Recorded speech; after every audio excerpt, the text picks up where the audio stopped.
Hello les girl boss, on se retrouve pour une nouvelle vidéo et aujourd'hui je vais vous partager mes secrets pour planifier et réussir votre année 2026, mais surtout ce que moi je mets en place pour tout simplement accéder à mes objectifs, à mes résultats, à ce que j'aimerais et ce que je fais depuis environ 4 ans. Donc c'est parti.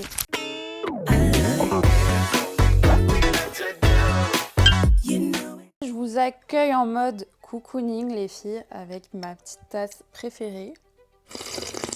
Je vais vous partager une méthode que moi je mets en place depuis 4 ans maintenant et qui m'a sérieusement permis d'atteindre mes objectifs, puisqu'aujourd'hui j'ai une société où je réalise 200 000 € de chiffre d'affaires par an. J'aime ma vie, je suis entourée des bonnes personnes, etc.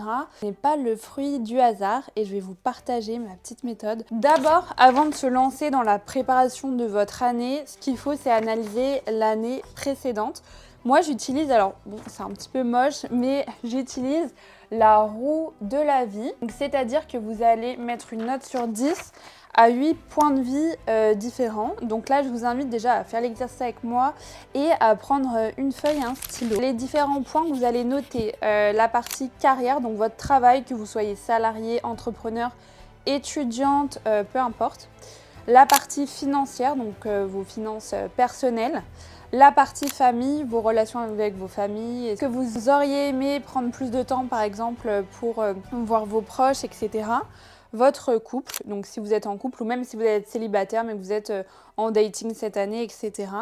Votre état d'esprit, donc c'est-à-dire comment vous vous sentez en fait mentalement. Est-ce que vous vous êtes senti plutôt bien sur l'année? Est-ce que vous avez été hyper instable? Comment vous êtes senti?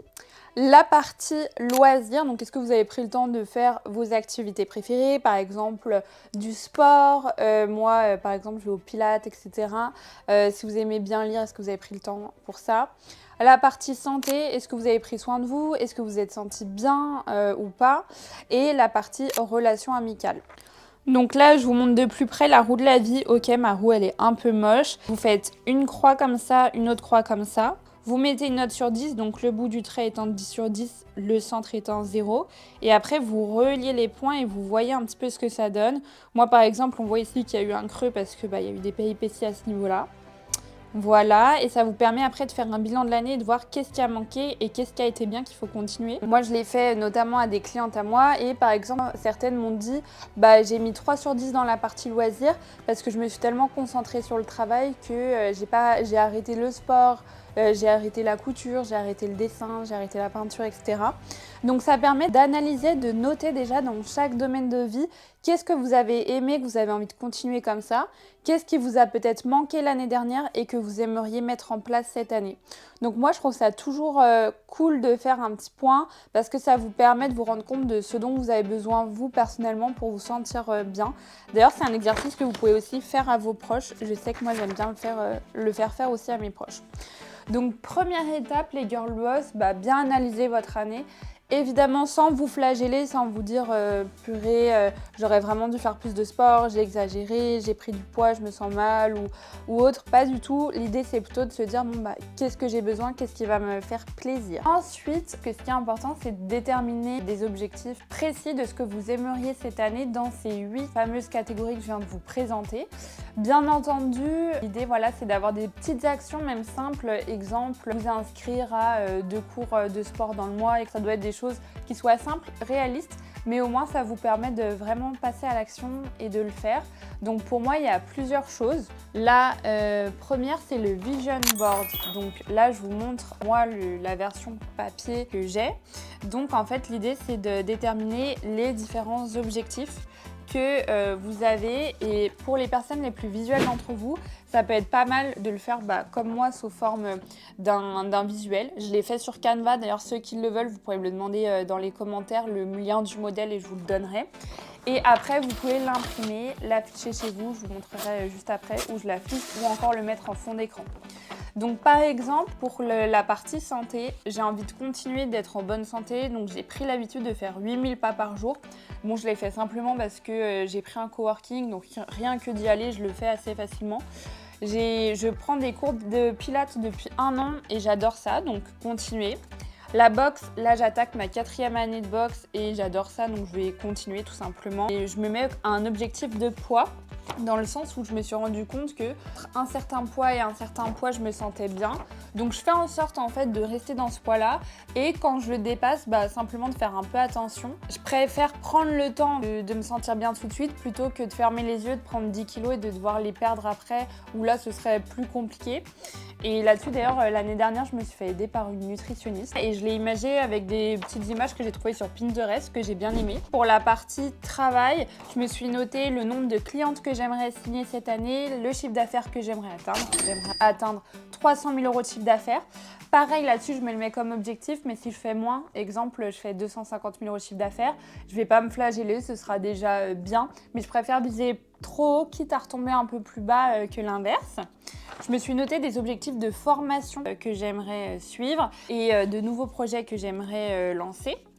Côté finances personnelles, donc j'investis par exemple en bourse depuis 1 an, donc je me suis donné comme objectif de continuer comme ça.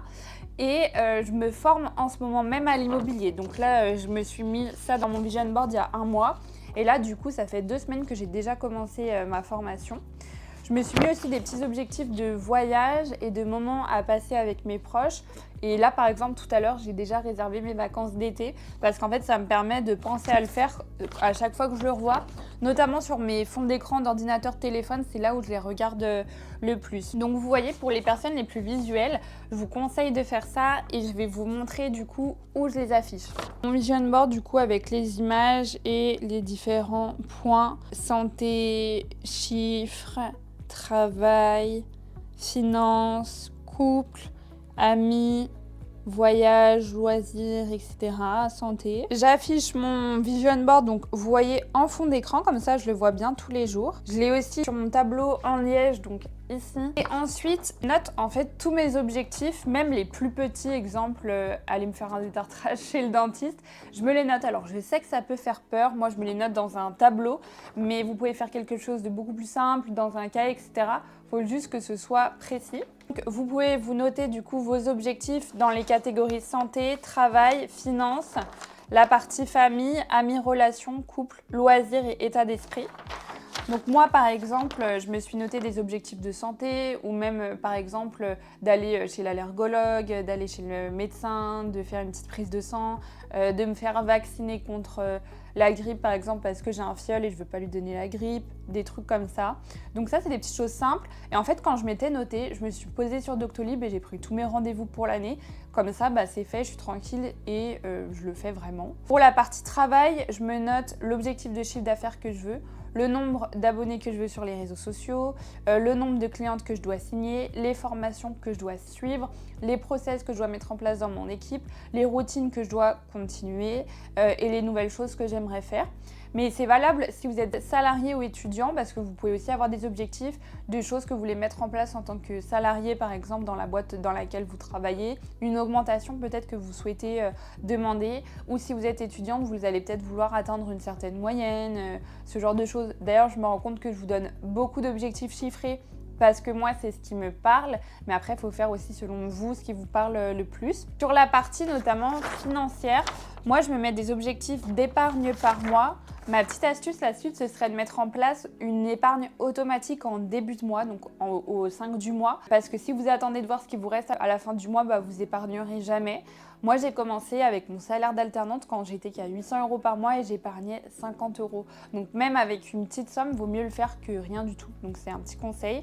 Mes investissements, donc moi j'investis en bourse dans les ETF, S&P 500 tous les mois avec Trade Republic. J'investis aussi en assurance vie et là je suis en train de suivre ma formation en IMO parce que j'aimerais acheter mon premier bien immobilier. J'attendais d'avoir mon 3e bilan comptable cette année, donc là je peux le faire. Je suis notée aussi des choses simples que j'aimerais faire avec ma famille, du type prendre un cours de cuisine avec ma mère, des choses comme ça. Pareil pour le couple, célébrer, par exemple moi ça va faire 10 ans que je suis avec mon chéri, donc célébrer les 10 ans. La partie loisirs, donc ce que j'aimerais moi faire en termes de sport, mais si vous êtes plutôt créatif, ça peut être des loisirs créatifs. Et l'état d'esprit, quelle femme j'ai envie d'être. Pareil, je le fais d'abord sous forme d'un tableau annuel que j'affiche de partout chez moi.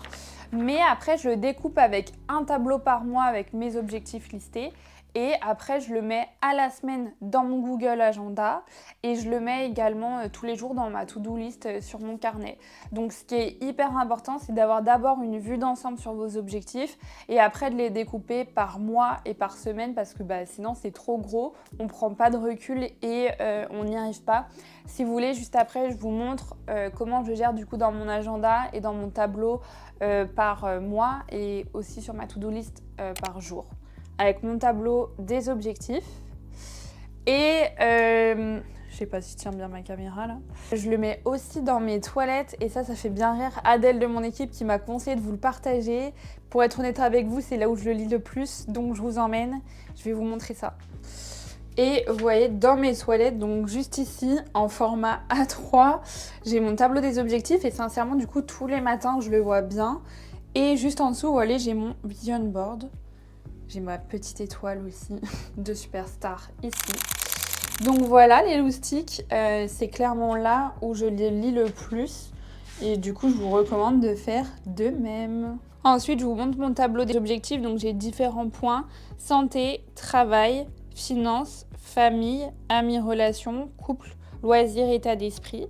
Et du coup, je me mets les actions que je veux faire dans chaque colonne et après je me les répartis par mois, donc je vais vous le montrer juste après. Je découpe par mois, donc là par exemple vous voyez j'ai mon tableau du mois de janvier et du coup je découpe tout par case et il me reste quelques points à faire d'ici la fin du mois. J'utilise aussi Google Keep tout simplement pour me faire des to-do list après à la semaine. Je mets également tout ce que je dois faire dans mon Google Agenda avec les choses que je dois faire, mes rendez-vous perso en bleu, le travail en rose, etc. J'ai une to-do list à la semaine et après j'aime bien aussi noter des choses dans mon carnet. Donc voilà un petit peu comment je découpe tout ça, donc ce qui me permet d'y voir clair et d'atteindre bien mes objectifs.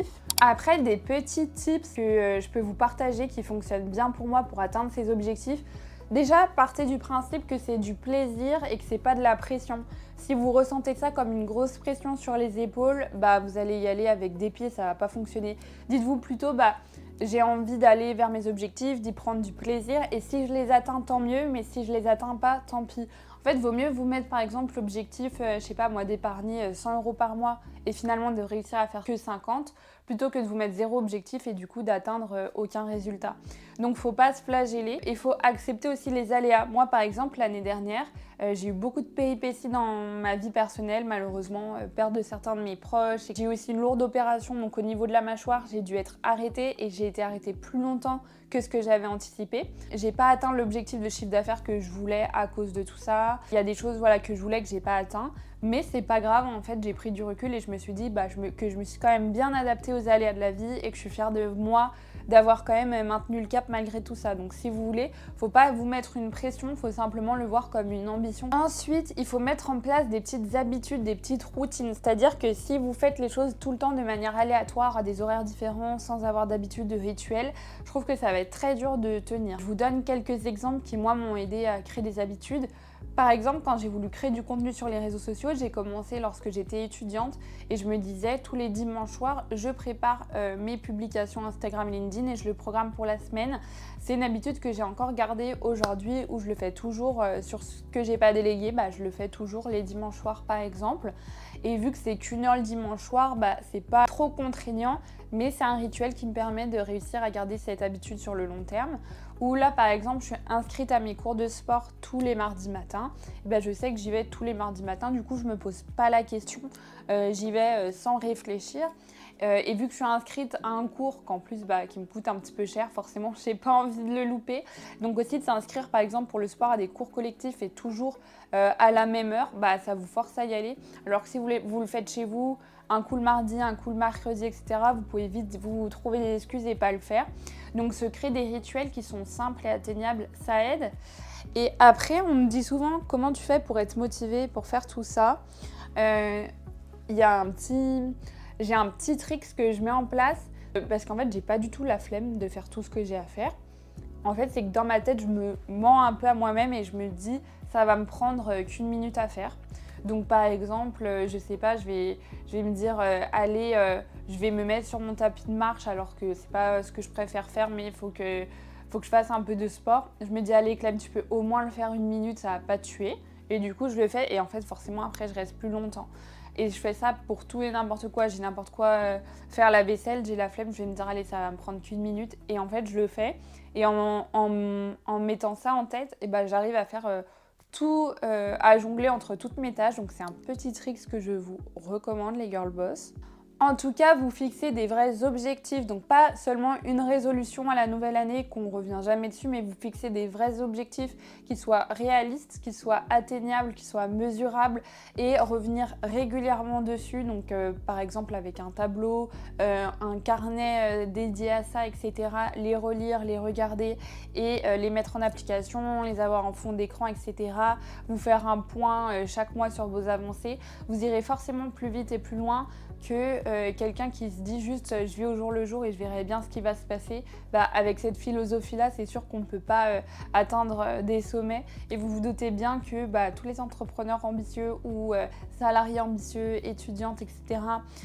Qui réussissent, c'est parce qu'ils se donnent aussi des objectifs, qu'ils sont capables de se discipliner et de se mettre des contraintes. Donc pour moi, c'est hyper important.